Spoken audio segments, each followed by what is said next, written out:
Hello friends, स्वागत है आपका आपके अपने चैनल एचएससी स्टडी गाइड में। आज इस वीडियो में हम बात करने वाले हैं एचएससी इंटरव्यू के बारे में, जिसमें हम जानने वाले हैं टॉप 40 क्वेश्चन और आंसर के बारे में, जिसमें हम देखेंगे कि 10 क्वेश्चन जो है वो फायर सेफ्टी के ऊपर रहेंगे, 10 क्वेश्चन जो है वो इलेक्ट्रिकल सेफ्टी के ऊपर है, 10 क्वेश्चन जो है वो कन्फाइंड स्पेस के ऊपर है और 10 क्वेश्चन जो है वो पीपीई और रेस्क्यू के ऊपर है। तो ये सारे क्वेश्चन के आंसर आपको इस वीडियो के माध्यम से मिलने वाले हैं। तो चलिए फिर वीडियो को स्टार्ट करते हैं। तो सबसे पहले जानते हैं फायर सेफ्टी के बारे में कि इसके ऊपर कौन से 10 क्वेश्चन है और उसका आंसर क्या है। तो सबसे पहले जानते हैं कि फायर क्या होता है। तो उसकी डेफिनेशन है, fire is a chemical reactions of fuel with required amount of heat oxygen and during the reaction heat and light produces. Fire यानी कि एक ऐसा केमिकल रिएक्शंस होता है जिसमें फ्यूल हो गया, हीट हो गया और ऑक्सीजन हो गया, इन तीनों का एक केमिकल रिएक्शंस होता है और उस केमिकल रिएक्शन से हीट और लाइट जो है वो प्रोड्यूस होती है, उसे फायर कहते हैं। तो चलिए अब जानते हैं कि ये फायर के एलिमेंट्स क्या होते हैं। तो एलिमेंट्स ऑफ फायर में आता है सबसे पहले फ्यूल, फिर है ऑक्सीजन, फिर है हीट। लेकिन इसमें भी हमें एक बात समझना बहुत ही ज़रूरी है। जैसे कि एक रूम है, उसके कॉर्नर में हमने क्या किया, एक जगह पर फ्यूल रख दिया, दूसरे कॉर्नर में है ऑक्सीजन और तीसरे कॉर्नर में है हीट। तो इसका मतलब ये हो जाएगा कि ये फायर के तो एलिमेंट्स है, अब ये एक कमरे में है तो फायर लग जाएगी। तो इसका आंसर आएगा नहीं। क्यों? क्योंकि ये अलग अलग है। तो इसका मतलब ये है कि जब तक ये तीनों कंबाइन नहीं होंगे आपस में, तब तक आग नहीं लगेगी। और ये कंबाइन होने के बाद जब तक उसमें एक केमिकल रिएक्शन, जैसे कि हमने डेफिनेशन में देखा था, वो जब तक नहीं होगा तब तक आग नहीं पकड़ेगी। तो इसमें चौथा पॉइंट जो है वो ऐड हो जाएगा, वो यानी कि चेन रिएक्शंस। यानी कि इन तीनों में जो रिएक्शंस होगी उसे चेन रिएक्शंस कहते हैं। वो जब तक नहीं होगी तब तक आग नहीं लगेगी। यानी कि उसके एलिमेंट्स ऑफ फायर में 4 फैक्टर आएंगे, वो हो जाएगा फ्यूल, हीट, ऑक्सीजन और लास्ट में चेन रिएक्शन। चलिए अब जानते हैं कि फायर ट्रायंगल क्या होता है। तो फायर ट्रायंगल में क्या होता है कि जैसे कि हमने इसके पहले देखा कि फायर के एलिमेंट्स क्या है, वो कौन से थे, वो 3 एलिमेंट्स थे, वो थे फ्यूल, ऑक्सीजन और हीट। अब ये जो फ्यूल, ऑक्सीजन और हीट है, इन तीनों को अगर कंबाइन किया जाए तो उसके बाद जो एक चेन रिएक्शंस फॉर्म होगी उसी को फायर ट्रायंगल कहते हैं। यानी कि फायर ट्रायंगल क्या हो जाएगा, fuel plus oxygen plus heat plus chain reactions. ये जब चारों कंबाइन होंगे तभी फायर ऑकर होगी और फिर उस फायर को फायर ट्रायंगल कहेंगे। आपको एक बात यहाँ पर ध्यान में रखनी है कि अब फायर ट्रायंगल को फायर टेट्राहेड्रन कहते हैं, क्योंकि पहले फायर ट्रायंगल में 3 कंपोनेंट्स आते थे, वो थे ऑक्सीजन, हीट और फ्यूल। लेकिन अब जब से ये चौथा कंपोनेंट्स ऐड हुआ, यानी कि जो चेन रिएक्शन हमने इसमें देखा है, तो जब से ये ऐड हुआ है तब से इसका नाम फायर टेट्राहेड्रन हो गया है। यानी कि फायर ट्रायंगल में 3 कंपोनेंट्स होते हैं और फायर टेट्राहेड्रन में 4 कंपोनेंट्स होते हैं। आपको और एक बात यहाँ पर ध्यान में रखनी है कि ये जो फायर ट्रायंगल्स के एलिमेंट्स है, इसमें से अगर एक भी एलिमेंट्स वहाँ पर नहीं रहेगा तो ये फायर ऑकर नहीं होगी। एग्जाम्पल के तौर पर ये जो तीनों एलिमेंट्स है, जैसे कि फ्यूल, ऑक्सीजन और हीट, इसमें से एक भी एलिमेंट्स अगर आप निकाल दोगे तो उसकी चेन रिएक्शन फॉर्म नहीं होगी और वो फायर ऑकर नहीं होगा। फिर उसके बाद आपको क्वेश्चंस पूछा जा सकता है कि फायर के क्या क्लासिफिकेशन होते हैं। तो उसका आंसर आपको इस तरीके से देना है कि सर, अगर हम इंटरनेशनल स्टैंडर्ड की बात करें तो क्लासिफिकेशन ऑफ फायर जो है वो 6 कैटेगरी में है। यानी कि there are 6 classes of fire. उसमें आता है class A, class B, class C, class D, class E और क्लास एफ। तो चलिए जानते हैं इसे संक्षिप्त में। अब ये जो 6 क्लासेस ऑफ फायर है, ये डिपेंड करता है कि टाइप्स ऑफ फ्यूल कौन सा यूज हो रहा है, इसके ऊपर इसकी कैटेगराइज की गई है। तो चलिए जानते हैं कि क्लास ए फायर में क्या आता है। तो क्लास ए फायर में आता है कंबस्टेबल मटेरियल, यानी कि जलने वाली चीज। एग्जाम्पल के तौर पर जैसे कि वुड हो गया, पेपर हो गया, रबर हो गया, इसको अगर आग लगती है तो वो क्लास ए फायर है। चलिए अब देखते हैं कि क्लास बी फायर में क्या आता है। तो क्लास बी फायर में आता है फ्लैमेबल लिक्विड, यानी कि ऐसा लिक्विड जो ज्वलनशील हो। जैसे एग्जांपल है पेट्रोल, डीजल, पेंट, इसको अगर मान लो आग लगती है तो वो क्लास बी फायर में आती है। तो चलिए अब देखते हैं कि क्लास सी फायर क्या है। तो क्लास सी फायर में आता है फ्लैमेबल गैसेस, यानी कि जलने वाली गैसेस। यानी कि जो भी गैसेस जो जलती है वो क्लास सी फायर में आती है। जैसे हम एग्जांपल लेते हैं, हाइड्रोजन गैस जलती है, ब्यूटेन गैस जलती है, मीथेन गैस जलती है। इसको अगर मान लो आग लगती है तो वो क्लास सी फायर में आती है। चलिए अब जानते हैं कि क्लास डी फायर में क्या आता है। क्लास डी फायर में आता है कंबस्टेबल मेटल्स। अब जो भी मेटल है जिसको आग लग सकती है वो कैटेगरीज क्लास डी में आती है। जैसे कि आपको पता है कुछ केमिकल्स है जिसको आग लग सकती है, जैसे कि मैग्नीशियम, उस मेटल को अगर मान लो आग लगती है, एल्यूमिनियम को आग लगती है, पोटेशियम को आग लगती है, इसको अगर मान लो आग लगती है तो वो क्लास डी फायर में आती है। अब देखते हैं कि क्लास ई फायर क्या है। तो क्लास ई फायर में आता है इलेक्ट्रिकल फायर्स, यानी कि जो भी इलेक्ट्रिकल इक्विपमेंट है और उसमें अगर मान लो कि जो पावर है वो चालू कंडीशन में है, उस दौरान अगर आग लगती है तो वो क्लास ई फायर कैटेगरी में आती है। एग्जाम्पल लेते हैं इलेक्ट्रिकल इक्विपमेंट का, जैसे कि कंप्यूटर्स हो गया, जनरेटर्स हो गया। ये जो है ये इलेक्ट्रिकल पावर सप्लाई से चलते हैं। अगर मान लो वो पावर सप्लाई में कुछ करंट लीकेज हो जाता है जिसके द्वारा फायर क्रिएट होती है तो वो इस कैटेगरी में आता है। आपको ये ध्यान में रखना है कि इलेक्ट्रिकल पावर कंडीशंस में अगर मान लो इलेक्ट्रिकल एटम हम रिमूव ही कर दे तो उसका जो फायर क्लास है वो चेंज हो जाएगा।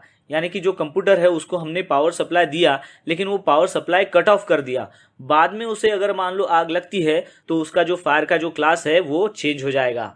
तो ये आपको अच्छे से ध्यान में रखना है।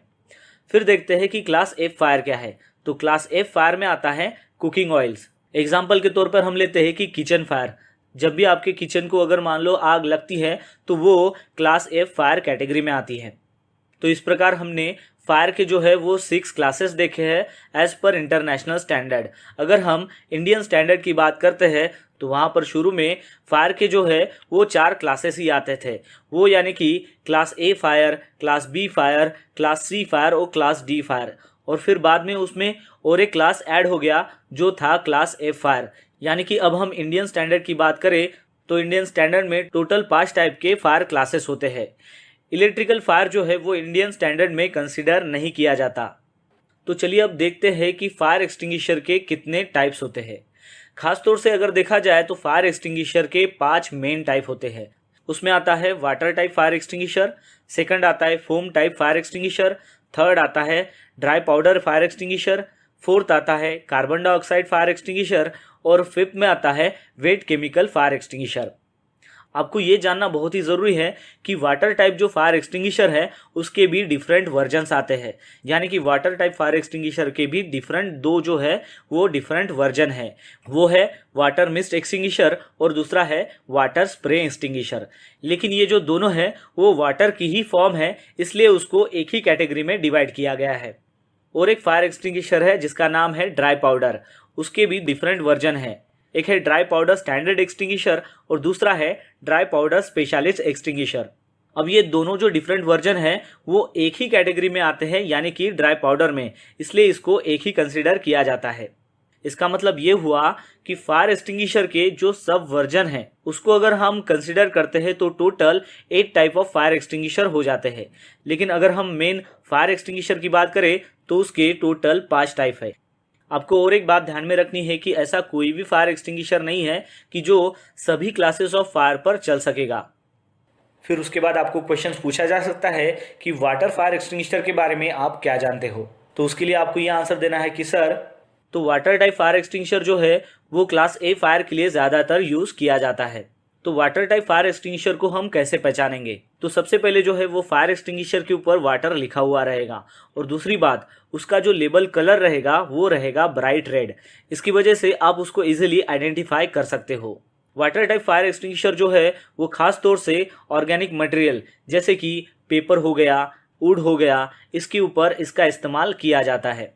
तो वाटर बेस्ड फायर एक्सटिंग्विशर का हमें कहाँ पर इस्तेमाल नहीं करना चाहिए, आइए उसके बारे में जानते हैं। इलेक्ट्रिकल इक्विपमेंट को अगर मान लो आग लगती है तो उसके ऊपर आपको वाटर टाइप फायर एक्सटिंग्विशर का इस्तेमाल नहीं करना है। किचन को अगर मान लो आग लगती है तो वहां पर भी आपको वाटर टाइप फायर एक्सटिंग्विशर का इस्तेमाल नहीं करना है। फ्लैमेबल गैस या फिर जो लिक्विड है उसके ऊपर अगर मान लो आग लगती है वहां पर भी आपको वाटर टाइप फायर एक्सटिंग्विशर का इस्तेमाल नहीं करना है।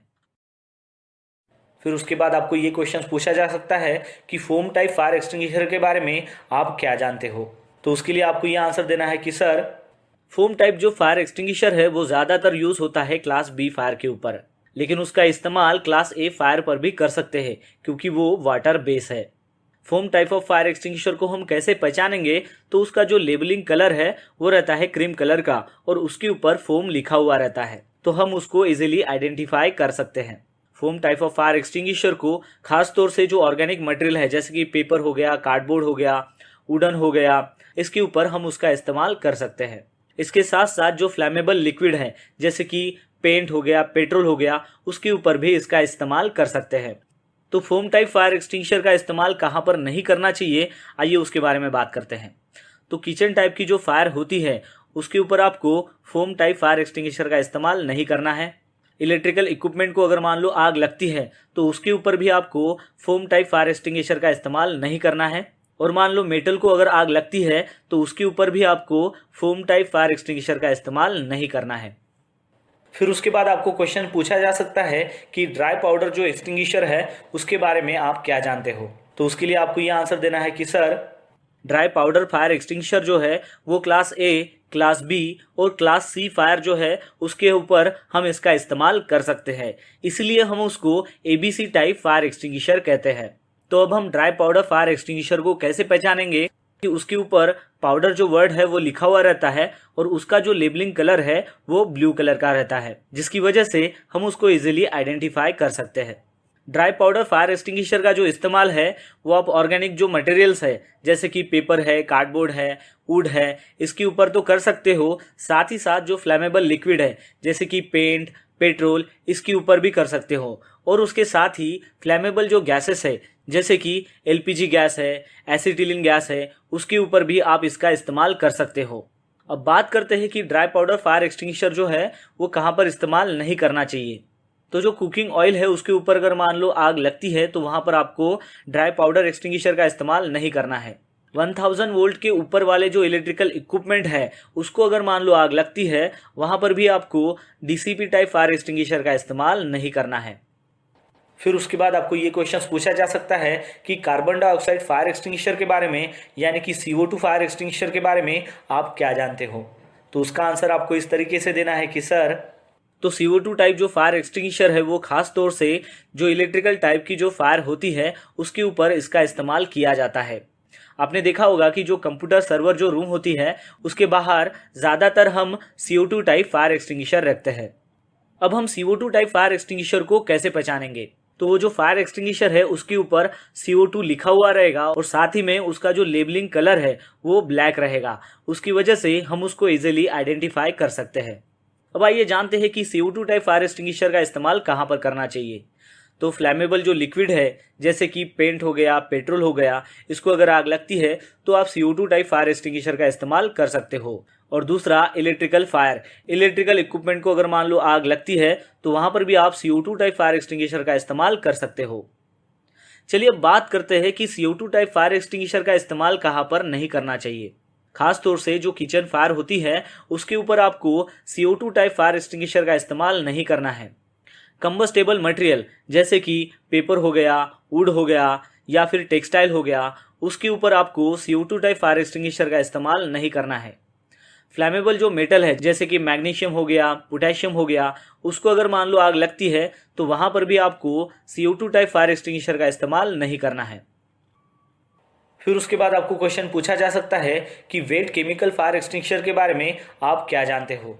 तो उसका आंसर आपको इस तरीके से देना है कि sir, wait chemical fire extinguisher को क्लास F फायर के लिए डिज़ाइन किया गया है जिसमें कुकिंग ऑयल्स और फैट्स इन्वॉल्व होते हैं। उसको अगर मान लो आग लगती है तब वहां पर वेट केमिकल फायर एक्सटिंग्विशर का इस्तेमाल किया जाता है। तो अब ये वेट केमिकल फायर एक्सटिंग्विशर है उसको हम पहचानेंगे कैसे। तो उस फायर एक्सटिंग्विशर के ऊपर वेट केमिकल लिखा हुआ रहेगा और साथ ही में उसका जो लेबलिंग कलर है वो येलो रहेगा, उसकी वजह से हम उसको इजीली आइडेंटिफाई कर सकते हैं। अब इस वेट केमिकल फायर एक्सटिंग्विशर का इस्तेमाल कहाँ पर किया जाता है। जैसे कि कुकिंग ऑयल और फैट को आग लगती है तो उसके ऊपर हमें इसका इस्तेमाल कर सकते हैं। आइए अब देखते हैं कि वेट केमिकल फायर एक्सटिंग्विशर का इस्तेमाल हमें कहाँ पर नहीं करना चाहिए। जैसे कि फ्लैमेबल लिक्विड और फ्लैमेबल गैस जो फायर होती है उसके ऊपर हमें वेट केमिकल फायर एक्सटिंग्विशर का इस्तेमाल नहीं करना है। इलेक्ट्रिकल इक्विपमेंट के ऊपर अगर मान लो आग लगती है तो वहां पर भी हमें वेट केमिकल फायर एक्सटिंग्विशर का इस्तेमाल नहीं करना है। और साथ ही में जो फ्लैमेबल मेटल्स है उसके ऊपर भी हमें वेट केमिकल फायर एक्सटिंग्विशर का इस्तेमाल नहीं करना है। चलिए अब जानते हैं इलेक्ट्रिकल सेफ्टी के बारे में कि इसके कौन से 10 क्वेश्चन है और उसके आंसर क्या है। तो सबसे पहला क्वेश्चन आपको पूछा जा सकता है कि इलेक्ट्रिसिटी यानी कि होता क्या है और वो कैसे काम करता है। तो सिंपली आपको यह आंसर देना है कि सर इलेक्ट्रिसिटी एक फ्लो है एनर्जी का जो एक प्लेस से दूसरे प्लेस तक जाता है। उसके लिए सोर्स ऑफ पावर की ज़रूरत होती है, खास तौर से जनरेटिंग स्टेशंस। इलेक्ट्रिसिटी में जो इलेक्ट्रॉन्स है वो फ्लो करते हैं, ट्रैवल्स करते हैं थ्रू अ कंडक्टर। और वो ट्रैवल कहाँ पर करते हैं, तो एक क्लोज सर्किट में ट्रैवल करते हैं।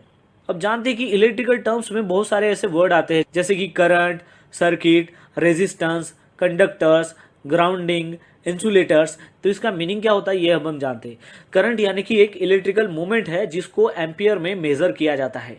अब देखते हैं कि सर्किट यानी कि ये कंप्लीट पाथ है करंट का, जिसमें इलेक्ट्रिसिटी सोर्स होता है, कंडक्टर होता है और आउटपुट डिवाइस होते हैं या फिर लोड होता है, जैसे कि लैंप हो, टूल हो या फिर हीटर हो।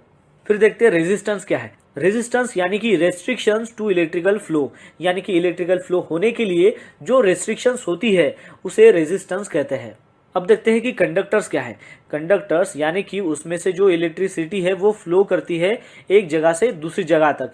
जैसे कि हम एग्जांपल लेते हैं मेटल का। मेटल जो है वो कंडक्टर्स है, उसमें से जो करंट है वो पास हो जाता है। अब देखते हैं कि ग्राउंडिंग क्या है। ग्राउंडिंग वो है कि जिससे हम कंडक्टिव कनेक्शन करते हैं अर्थ में, जिसकी वजह से कोई इलेक्ट्रिकल जो शॉक है वो ना लगे, इसके लिए हम ग्राउंडिंग करते हैं। और ये जो है वो प्रोएक्टिव मेजर्स है। अब देखते हैं कि इंसुलेटर्स क्या है।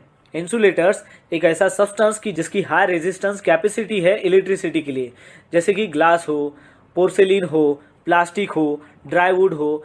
इसके माध्यम से जो है वो इलेक्ट्रिसिटी फ्लो नहीं करती, जो प्रिवेंट करती है इलेक्ट्रिसिटी को अनवांटेड एरिया में जाने से।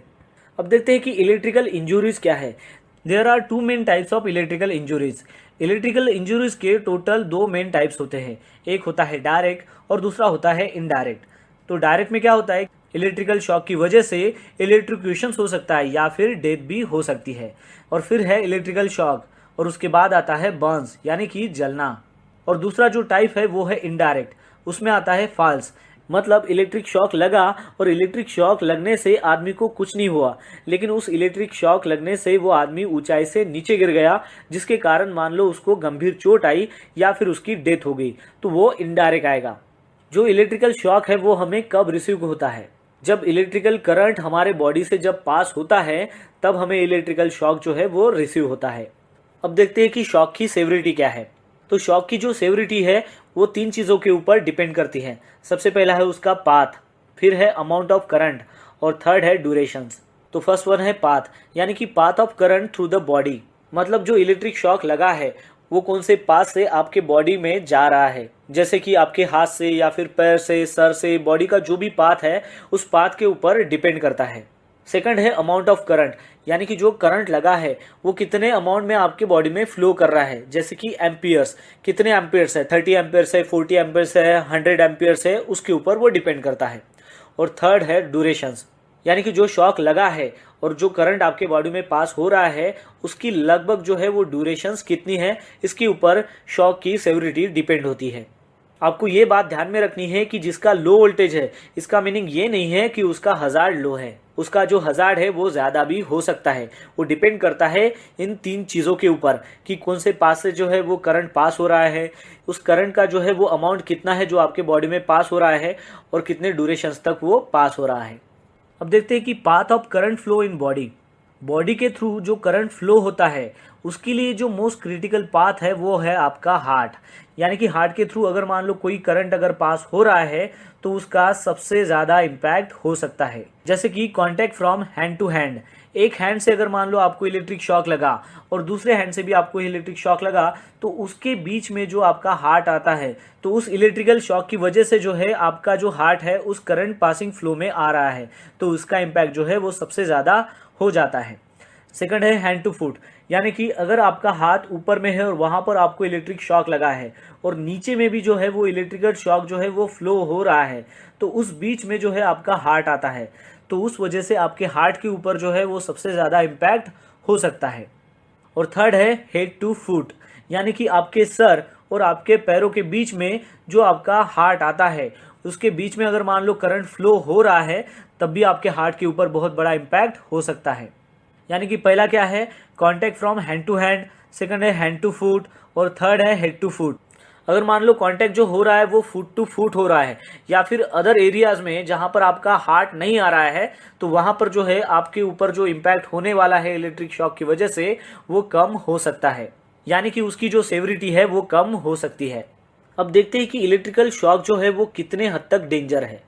अब देखिए कि जो करंट है वो 10 मिली एम्पेयर के ऊपर अगर है तो उसकी वजह से जो है वो पैरालाइज हो सकता है या फिर आपकी जो मसल्स है वो फ्रीज हो सकती है।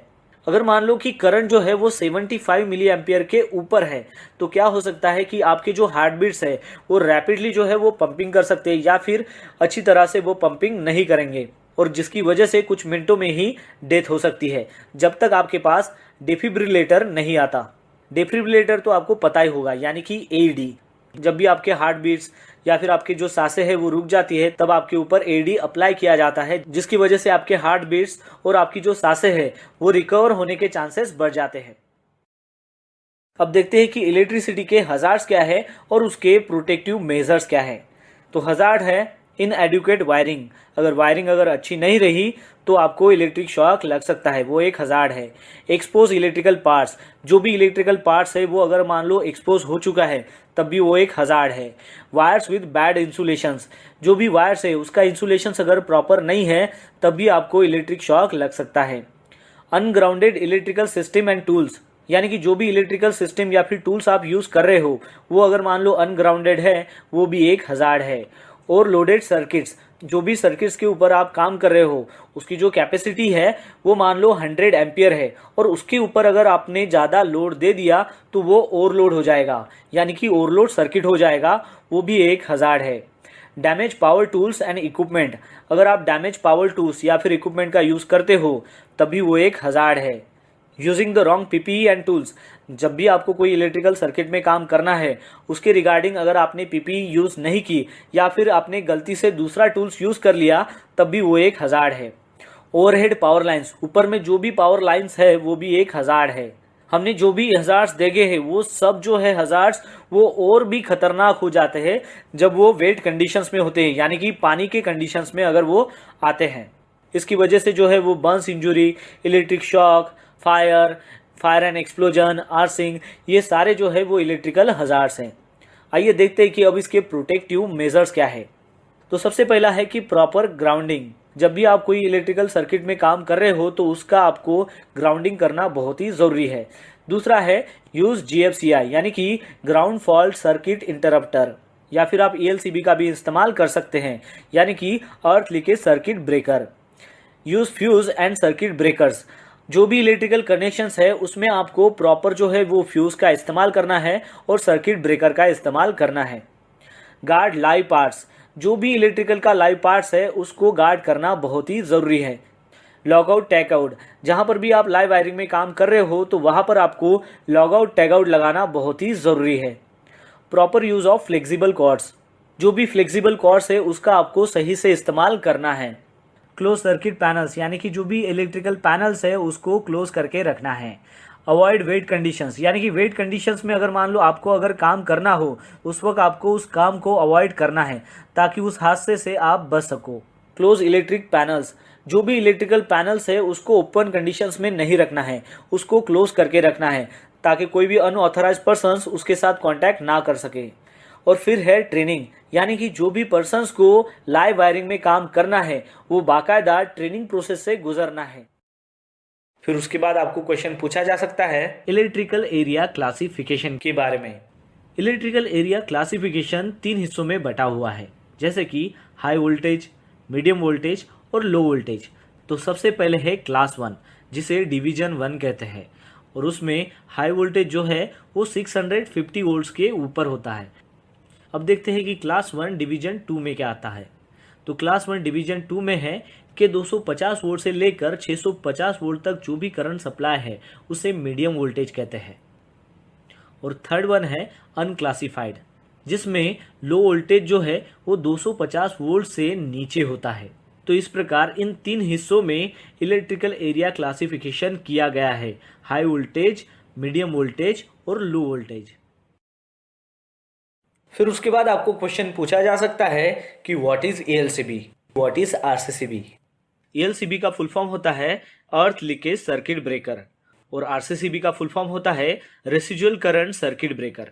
RCCB जो है वो अपडेटेड वर्जन है ELCB का और आजकल जो है वो ELCB को कंप्लीटली रिप्लेस किया गया है RCCB से। फिर उसके बाद आपको क्वेश्चन पूछा जा सकता है कि ELCB कैसे काम करता है। ELCB में जो हम ग्रीन वायर कनेक्ट करते हैं उसे अर्थ कहते हैं और उसका जो अर्थ टर्मिनल है वो कनेक्टेड होता है थ्रू सेंसिटिव ब्लॉक से। तो ELCB में होता क्या है कि इनकमिंग पावर आता है, एक रेड और एक ब्लैक, यानी कि आप उसे फेज और न्यूट्रल कह सकते हैं, और उसका ही आउटगोइंग पावर होता है वही रेड और ब्लैक, यानी कि फेज और न्यूट्रल। यानी कि फेज और न्यूट्रल जो है वो इनकमिंग पावर है और उसका आउटगोइंग पावर भी है, और वो जो इनकमिंग पावर और आउटगोइंग पावर है वो कनेक्टेड होता है एक सेंसिटिव ट्रिपिंग ब्लॉक से, और वो सेंसिटिव ट्रिपिंग ब्लॉक जो है वो अर्थिंग वायर से कनेक्ट होता है। अगर मान लो जो आउटगोइंग जो रेड कलर वायर है वो एक्सीडेंटली अगर कांटेक्ट हो जाती है ग्रीन कलर वायर से, तो उसमें जो फेस का जो रेड वायर है और जो ग्रीन ग्राउंड वायर है उसमें जो करंट फ्लो हो रहा होगा वो लीकेज हो जाएगा, जिसके कारण जो ट्रिपिंग कॉइल है उसमें वोल्टेज ड्रॉप होना शुरू हो जाएगा। ये जो वोल्टेज ड्रॉप है वो इनफ है वो जो ट्रिप सर्किट है उसको एक्टिवेट करने के लिए, यानी कि उस वोल्टेज ड्रॉप से जो ट्रिप सर्किट है वो एक्टिवेट हो जाएगा और फाइनली जो ELCB है वो ओपन हो जाएगी, यानी कि वो आइसोलेट हो जाएगी अपने सोर्स से, यानी कि उस फॉल्ट से जो सोर्स है उसको वो आइसोलेट कर देगा।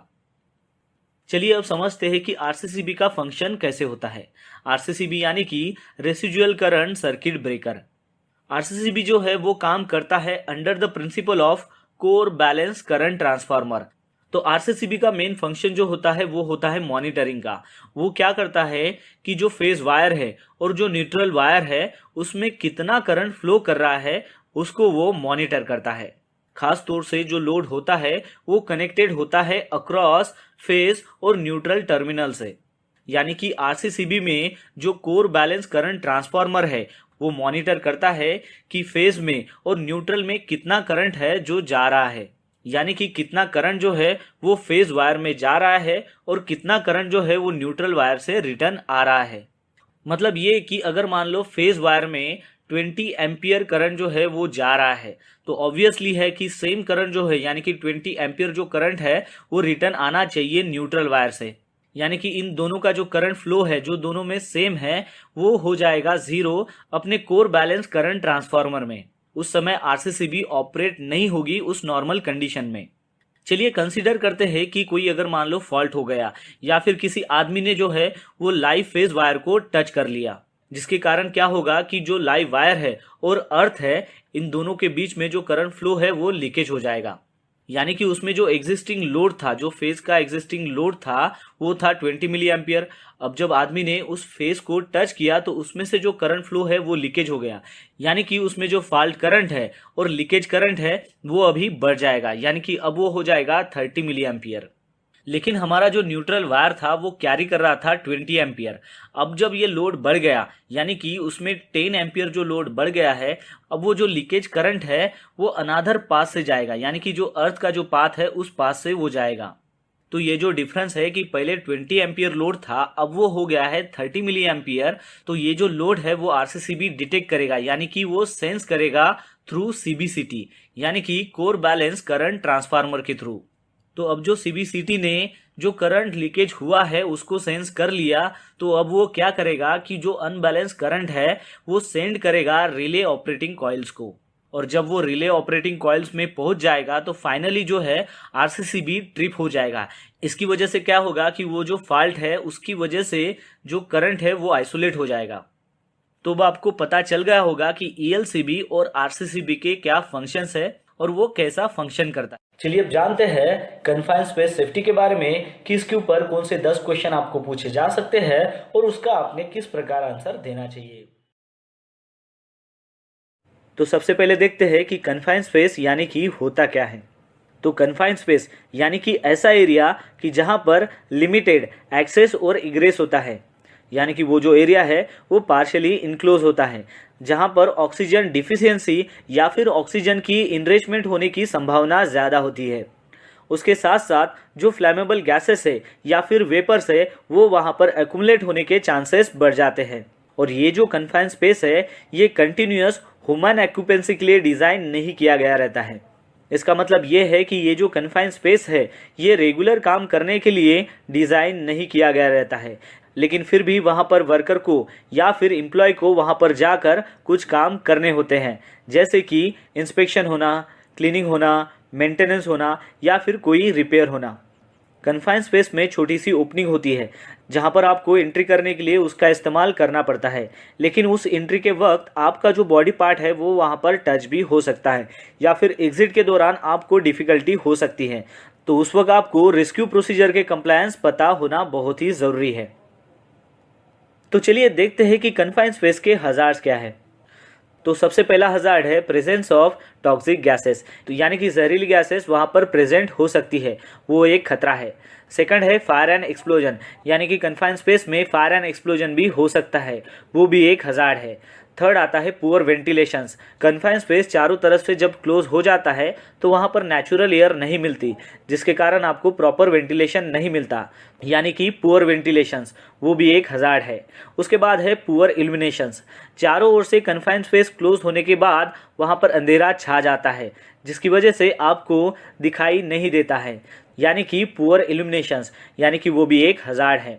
फिर है ऑक्सीजन डिफिशियंसी, जैसे ही आप कन्फाइंड स्पेस में जाते हो तो वहाँ पर ऑक्सीजन की मात्रा कम होने के चांसेस भी हो सकते हैं।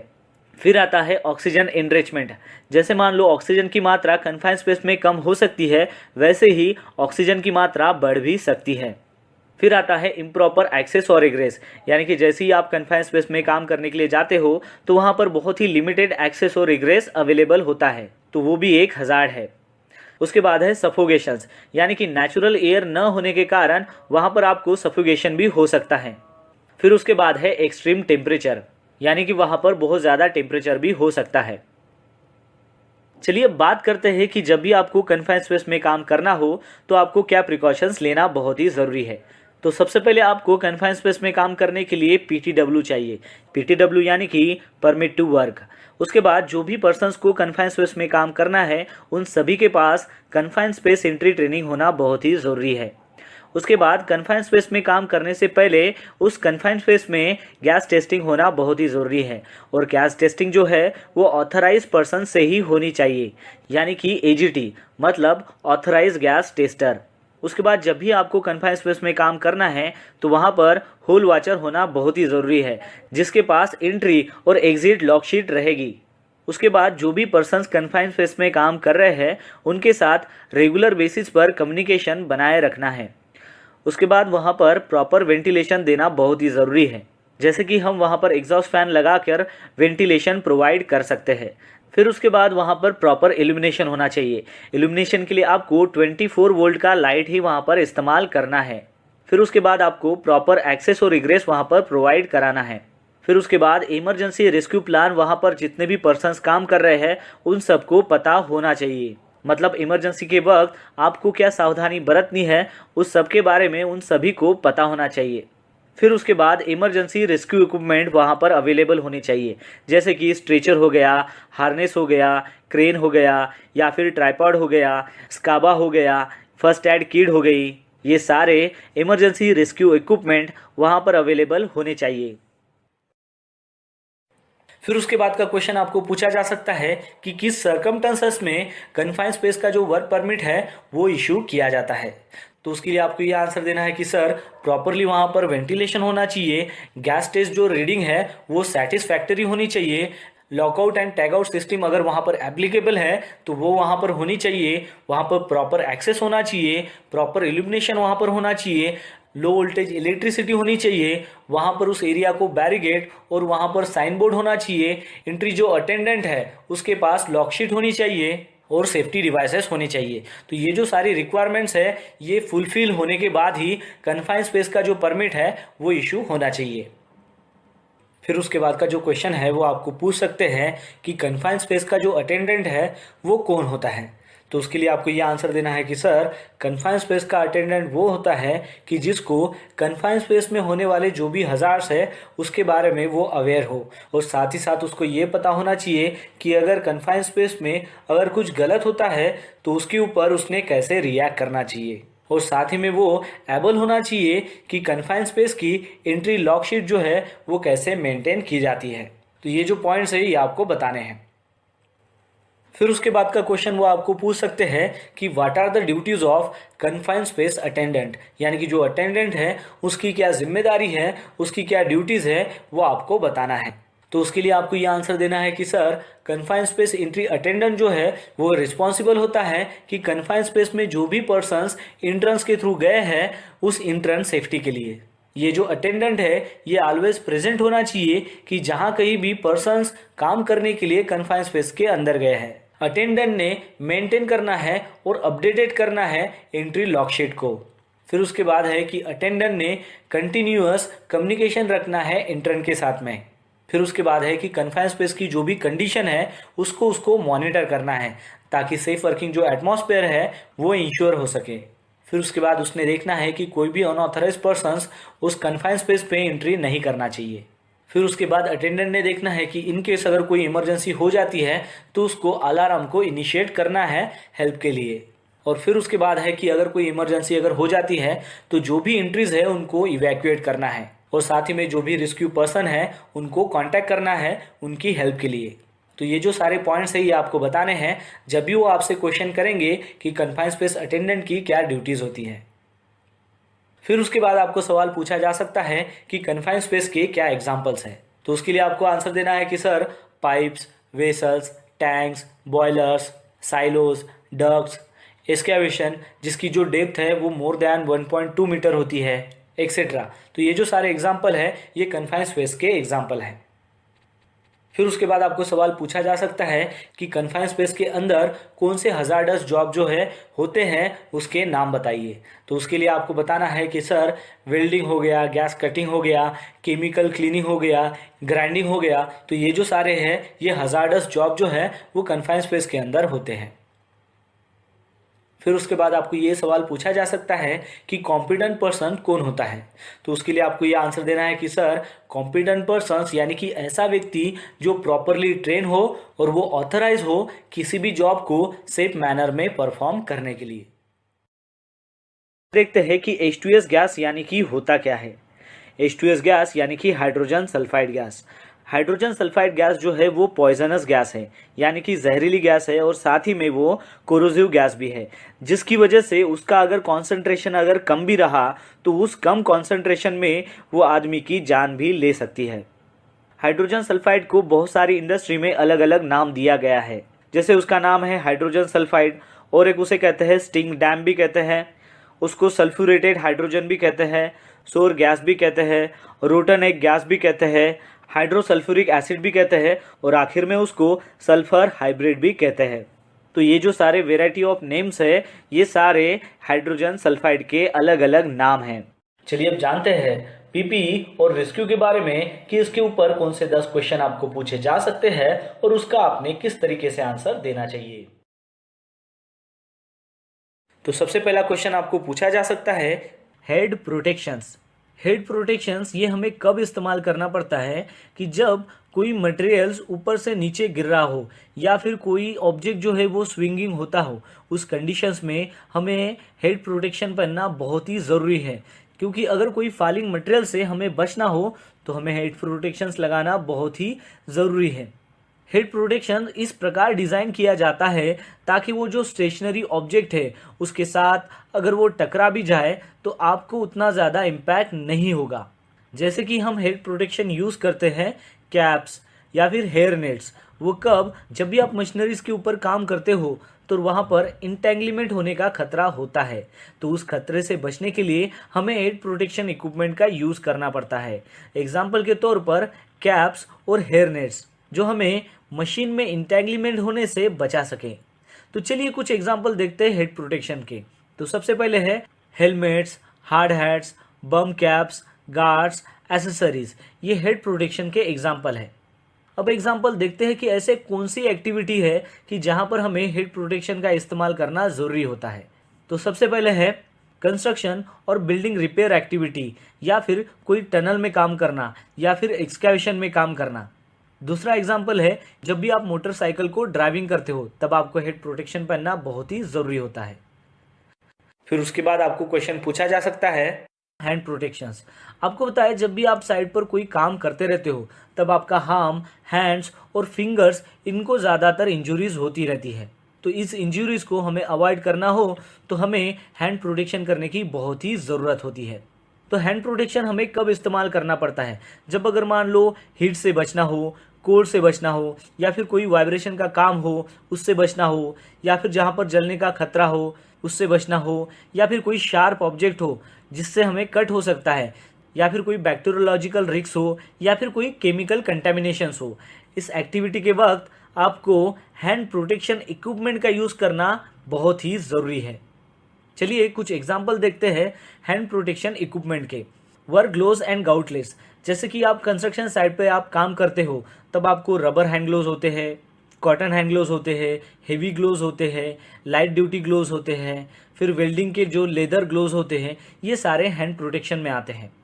अब चलिए देखते हैं कि ऐसी कौन सी एक्टिविटी है कि जिसमें आपको हैंड प्रोटेक्शन इक्विपमेंट की ज़रूरत होती है। तो constructions and outdoor work activity, उसमें आपको हैंड प्रोटेक्शन की ज़रूरत होती है। जब भी आप कोई वाइब्रेटिंग apparatus यूज़ करते हो तब आपको हैंड प्रोटेक्शन की ज़रूरत होती है। जब आप कोई तो हॉट वर्क या फिर कोल्ड वर्क एनवायरनमेंट में काम करते हो तब आपको हैंड प्रोटेक्शन की ज़रूरत होती है। जब आप कोई केमिकल्स या फिर हजार्डस एलिमेंट्स में काम करते हो उस वक्त आपको हैंड प्रोटेक्शन की ज़रूरत होती है। जब भी आप मैनुअल हैंडलिंग करते हो या फिर शार्प ऑब्जेक्ट है उसके साथ जब आप काम करते हो तब आपको हैंड प्रोटेक्शन पहनने की ज़रूरत है। फिर उसके बाद आपको क्वेश्चन पूछा जा सकता है आई एंड फेस प्रोटेक्शंस। क्या आपको पता है कि लगभग एक दिन में 600 से भी ज़्यादा वर्कर्स जो है पूरी दुनिया में आई इंजरी से सफ़र होते हैं।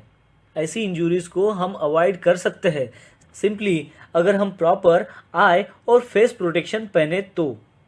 जैसे कि एग्जांपल लेते हैं, safety glasses and goggles, eye and face shields, eye wear accessories, over spaces, visors. तो चलिए देखते हैं कि आपको ये आई और फेस प्रोटेक्शन इक्विपमेंट कब इस्तेमाल करने हैं। जब भी आप कोई अंडर प्रेशर गैस या फिर वेपर के साथ काम कर रहे होते हो तब आपको आई और फेस प्रोटेक्शन लगाने की ज़रूरत होती है। जब भी आप कोई वेल्डिंग ऑपरेशंस करते हो तब आपको आई और फेस प्रोटेक्शन पहनने की ज़रूरत होती है। जब भी आप कोई हजार्डस सब्सटेंस हैंडलिंग करते हो तब भी आपको आई और फेस प्रोटेक्शन पहनने की ज़रूरत होती है। फिर उसके बाद आपको क्वेश्चन पूछा जा सकता है रेस्पिरेटरी प्रोटेक्शन। रेस्पिरेटरी प्रोटेक्शन जो है वो हमारा ब्रॉड ग्रुप ऑफ पीपीज है। जैसे कि वो ब्रीथिंग एपरेटस में इस्तेमाल किया जाता है, फुल फेस और हाफ मास्क रेस्पिरेटरी भी हो सकता है, पावर रेस्पिरेटरी हो सकता है, प्रोटेक्टिव हुड्स हो सकता है, डिस्पोजल फेस मास्क हो सकता है, डिटेक्टर्स हो सकते हैं, मॉनिटर हो सकते हैं, एक्सेट्रा। जब हमें इस टाइप की पीपीज यूज करनी होती है तब हमें एडुकेट ट्रेनिंग उसके प्रति होना चाहिए ताकि हम समझ सके कि इस पीपीज का इस्तेमाल कैसे किया जाए। रेस्पिरेटरी प्रोटेक्शंस का इस्तेमाल कब होता है कि जब लार्ज अमाउंट में कोई गैसेस लीकेज हो या फिर पाउडर्स हो, डस्ट या फिर वेपर्स निकली हो, उस टाइम हमें रेस्पिरेटरी प्रोटेक्शन का इस्तेमाल करना पड़ता है। फिर उसके बाद आपको क्वेश्चन पूछा जा सकता है हेयरिंग प्रोटेक्शन। जब आपकी वर्क इन्वायरमेंट में बहुत ही ज़्यादा साउंड हो रहा है, वहाँ पर हाई नॉइज़ लेवल है, उस वक्त आपको हेयरिंग प्रोटेक्शन इक्विपमेंट पहनने की बहुत ही ज़रूरत है। एक ऐसा इन्वायरमेंट है कि जहाँ पर बहुत ज़्यादा नॉइज़ हो रहा है, फिर आपने वहाँ पर अगर हेयरिंग प्रोटेक्शन पहन लिया, इसका मतलब ये नहीं कि आप कंटिन्यू काम कर सकोगे। आपको आपके हाइजीन और कंफर्ट जोन को भी मेंटेन करते रहना है। आपको देखना है कि जो एम्प्लॉय वहाँ पर काम कर रहा है उस अकॉर्डिंगली अगर नॉइज़ लेवल ज़्यादा है उसके तहत आपको राइट पीपीज सेलेक्ट करनी है, जैसे कि एयर प्लग हो, नॉइज़ मीटर हो या फिर एयर मफ हो। चलिए कुछ एग्जांपल लेते हैं हेयरिंग प्रोटेक्शन इक्विपमेंट का। तो आप उसमें देख सकते हैं कि ear plugs and defenders, noise meters, communication sets, acoustic foam, ये सारे एग्जाम्पल है हेयरिंग प्रोटेक्शन इक्विपमेंट के। फिर उसके बाद आपको क्वेश्चन पूछा जा सकता है foot protection. Foot protection equipment को इस प्रकार डिज़ाइन किया जाता है ताकि वो आपके फुट को और आपके लेग्स को वेरियस टाइप ऑफ हजार्ड्स जो है उससे बचा सके। एग्जाम्पल के तौर पर जैसे कि बहुत ज़्यादा टेम्परेचर है, क्रशिंग हो सकता है वहाँ पर, पियर्सिंग हो सकता है, या फिर स्लिपरी पोर्शन है, स्लीपिंग है, कटिंग है, केमिकल्स है या फिर इलेक्ट्रिसिटी हजार्ड है, उस वक्त आपको फुट प्रोटेक्शन पहनना बहुत ही ज़रूरी है। जब भी आप कोई कंस्ट्रक्शंस एक्टिविटीज़ में इन्वॉल्व हो या फिर कोई वर्क या फिर कोई कोल्ड या फिर हॉट वर्क इन्वायरमेंट में आपको काम करना हो, या फिर जब आप काम कर रहे हो तो आपको केमिकल्स को हैंडल करना हो, या फिर कोई भी हेवी ऑब्जेक्ट जो है वो आपको मैन्युअली हैंडल करना हो, उस वक्त आपको फुट प्रोटेक्शन पहनने की बहुत ही ज़रूरत है। चलिए एग्जांपल लेते हैं फुट प्रोटेक्शन इक्विपमेंट का, जैसे कि safety boots and shoes, anti static and conductive footwear. फिर उसके बाद आपको क्वेश्चन पूछा जा सकता है बॉडी प्रोटेक्शन। खास तौर से हमें बॉडी प्रोटेक्शन इक्विपमेंट का इस्तेमाल कब करना पड़ता है कि जब मान लो वेदर कंडीशंस अच्छी नहीं है और आपको आउटडोर काम करना पड़ता है, जैसे कि विजिबिलिटी कम है, तब आपको हाई विजिबिलिटी जैकेट पहनना पड़ता है। और ख़ास तौर से हाई विजिबिलिटी जो जैकेट है यूज़र ने पहनना ज़रूरी क्यों है, क्योंकि वहाँ पर बहुत सारी मिक्स व्हीकल है, जैसे कि बाइक्स, मोटर्स, कार्स, बसेस, ये बहुत सारी व्हीकल्स है और पेडेस्ट्रियन ट्रैफिक, तो वहाँ पर इजीली विजिबल हो सके इसलिए आपको हाई विजिबिलिटी जैकेट पहनना बहुत ही ज़रूरी है। जहाँ पर बहुत ज़्यादा एक्सट्रीम टेम्परेचर है वहाँ पर भी आपको बॉडी प्रोटेक्शन पहनना बहुत ही ज़रूरी है। जब आप कोई भी काम कर रहे हो जिसमें इंटेंगलिमेंट होने का खतरा है या फिर ड्रोनिंग होने का खतरा है या फिर कोई केमिकल कंटेमिनेशन हो सकता है, उस वक्त आपको बॉडी प्रोटेक्शन पहनना बहुत ही ज़रूरी है। चलिए कुछ एग्जांपल लेते हैं बॉडी प्रोटेक्शन इक्विपमेंट का, जैसे कि लाइफ जैकेट्स है, क्लोथिंग है कुछ स्पेसिफिक वेदर कंडीशंस के लिए, हाई विजिबिलिटी क्लोथिंग है, हार्नेसेस है। फिर उसके बाद आपको क्वेश्चन पूछा जा सकता है height and access protection. Height और एक्सेस प्रोटेक्शन को इस्तेमाल करने के लिए वो जो यूज़र्स हैं उन्हें सबसे पहले एक ट्रेनिंग प्रोग्राम से जाना पड़ता है, ताकि वो जो यूज़र्स हैं उन्हें हाइट और एक्सेस प्रोटेक्शंस के बारे में पता चल सके कि उसका किस प्रकार इस्तेमाल करना चाहिए।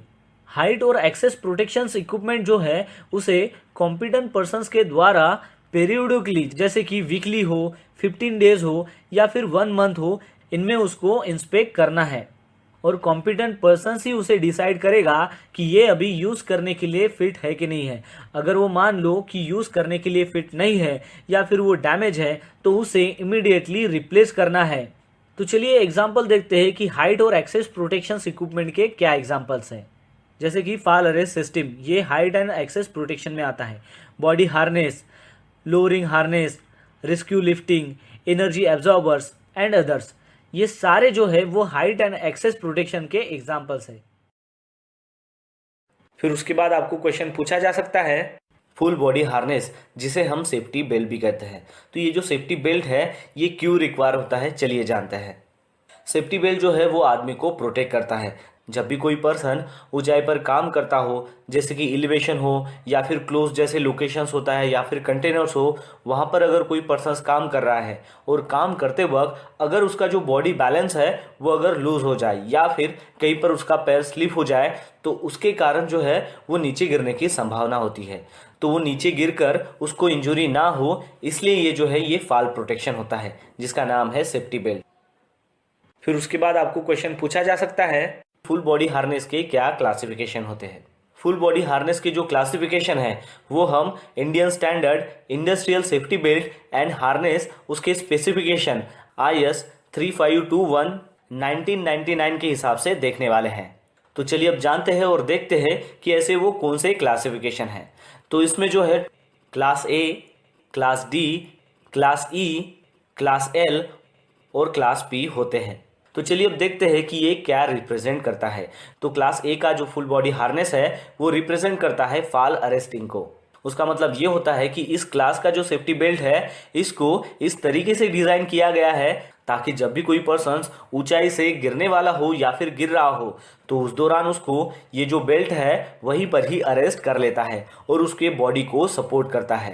क्लास A हार्नेस में एक डी रिंग होती है जो दोनों शोल्डर स्ट्रैप के बैक साइड पर होती है और इस क्लास A सेफ्टी बेल्ट की जो प्रोविजन है वो प्रोवाइड की गई है IS 3521 1999 के तहत, जिसको अप्रूव किया है ब्यूरो ऑफ इंडियन स्टैंडर्ड ने। फिर उसके बाद जो है क्लास D वो रिप्रेजेंट करता है कंट्रोल डिसेंट को, यानी कि ऊंचाई से जब भी आप नीचे आते हो तो उस दौरान ये जो फुल बॉडी हार्नेस है वो उसको कंट्रोल करता है। क्लास डी हार्नेस में फ्रंट या फिर साइड माउंटेड डी रिंग होता है और इसकी भी जो प्रोविजन है वो प्रोवाइड की गई है फॉल अरेस्ट करने के लिए, वो भी IS 3521 1999 की तहत से, और ये भी जो है वो ब्यूरो ऑफ इंडियन स्टैंडर्ड से अप्रूव है। फिर उसके बाद है क्लास ई, वो रिप्रेजेंट करता है वर्टिकल एंट्री और एग्जिट को, जिसे हम कन्फाइंड स्पेस की एंट्री या फिर एग्जिट कह सकते हैं। इसको इस प्रकार डिज़ाइन किया गया है कि जब भी आपको कन्फाइंड स्पेस में वर्टिकल पोजीशन में एंट्री करना हो या फिर एग्जिट करना हो तो उस दौरान इस हार्नेस का इस्तेमाल करना होता है। और ये जो क्लास ई हार्नेस है इसमें स्लाइडिंग डी रिंग होती है हर एक शोल्डर जो स्ट्रैप है वहाँ पर, और इसकी भी जो प्रोविजन है वो डबल रोप लाइफलाइन के लिए की गई है, जिसको कंफर्म किया है IS 3521 1999 के तहत से, और ये भी जो है ये ब्यूरो ऑफ इंडियन स्टैंडर्ड से अप्रूव है। फिर उसके बाद आता है क्लास एल, वो रिप्रेजेंट करता है लैडर क्लाइंबिंग को।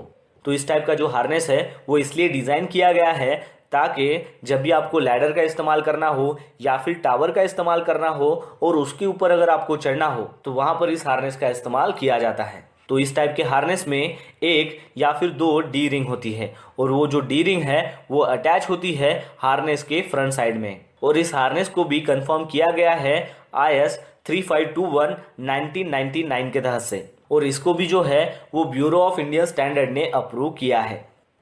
फिर उसके बाद आता है क्लास पी, जो रिप्रेजेंट करता है वर्क पोजिशनिंग को, और इस हार्नेस को इसलिए डिज़ाइन किया गया है ताकि जब भी कोई वर्क ऑपरेशंस आप कर रहे हो तो उस दौरान वहाँ पर पोजीशंस के लिए आपको इस हार्नेस का इस्तेमाल करना होता है। इस टाइप के हार्नेस में जो डी रिंग होता है उसको माउंटेड किया गया रहता है वेस्ट लेवल में, यानी कि कमर के लेवल में, और ये भी जो सेफ्टी हार्नेस है इसको कंफर्म किया गया है IS 3521 1999 की तहत से, और इसको भी जो है वो ब्यूरो ऑफ इंडियन स्टैंडर्ड ने अप्रूव किया है। दोस्तों आपको एक बात यहाँ पर ध्यान में रखनी है कि जो भी क्लास डी हार्नेस है, क्लास ई हार्नेस है, क्लास एल हार्नेस है और क्लास पी के जो भी हार्नेसेस है वो सभी के सभी क्लास ए हार्नेस की रिक्वायरमेंट फुलफिल करते हैं। तो दोस्तों आशा करता हूँ कि आपको इस वीडियो के माध्यम से पता चल गया होगा HSC इंटरव्यू के बारे में, जिसमें हमने जाना टॉप 40 क्वेश्चन और आंसर के बारे में। तो बस आज के लिए इतना ही, मिलता है नेक्स्ट वीडियो में एक नए टॉपिक के साथ में। तब तक के लिए टेक केयर, बाय बाय।